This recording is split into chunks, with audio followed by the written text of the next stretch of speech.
માંડવી તાલુકાના મસ્કા ગામે રહે છે મહેન્દ્રભાઈ મોતા, કે જેઓ મોરારી બાપુના ફોલોઅર્સ છે. મોરારી બાપુની કથા જ્યારે માંડવીમાં યોજાઈ હતી, બસ ત્યારથી જ તેઓ તેમના ફોલોઅર થયા. અને બાપુ પ્રેમી એવા મહેન્દ્રભાઈએ પોતાની સાયકલ રિપેરિંગની દુકાનમાં મોરારી બાપુના ફોટાને કાયમી સ્થાન આપ્યું. હું મહેન્દ્રભાઈ મોતા, ગામ મસ્કા જ છે મારું. મસ્કા ગામમાં જ રહું છું. છેલ્લા 40 વર્ષથી આ મારો સાયકલ રિપેરિંગનો દુકાન છે. અને 40 વર્ષથી મેં હનુમાનજી મહારાજની, પૂજ્ય મોરારી બાપુની છબી પણ રાખી છે. અને છેલ્લા લગભગ 32 વર્ષથી હું રામકથા પણ સાંભળું છું.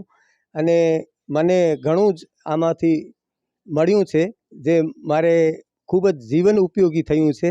અને જીવનમાં જે મને પ્રકાશ મળે છે એ ભગવાન શ્રી રામની કૃપા છે. અને પૂજ્ય મોરારી બાપુનું જે વચન છે એ જીવનમાં ખરેખર મારા સાર્થક થયું છે.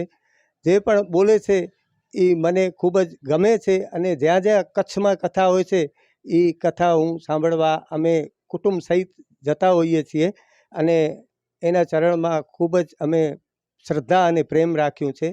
ભલે એ કદાચ ગુરુ તરીકે કોઈની કંઠી પણ નથી બાંધતા, અને ગુરુ તરીકે કહે છે હું પણ એક શિષ્ય છું ને તમે પણ શિષ્ય થઈને રહો, પણ છતાં હું મનોમન મારા એક માર્ગદર્શક ગુરુ તરીકે હું એ પૂજ્ય મોરારી બાપુને માનું છું.